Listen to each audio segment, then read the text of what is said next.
প্রথমে জানতে হবে যে এই সমাজে আমার কি অধিকার আছে, আমার অধিকার সম্পর্কে আমি সচেতন হব।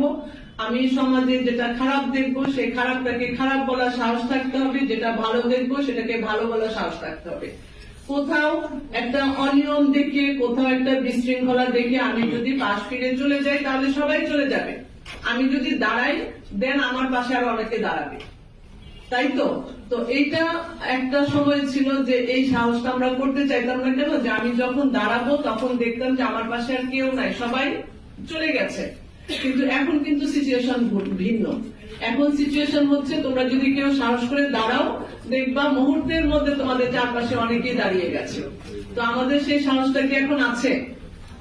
সেটা আমরা ছোট হই বড় হই সবাই, ঠিক আছে, যেখানে দেখবো যে কোন ধরনের অনিয়ম, কোন ধরনের অন্যায়, আমরা যেন সেটার প্রতিবাদ করতে পারি। সেই জুলাই আগস্ট আমাদেরকে সেই সাহসটা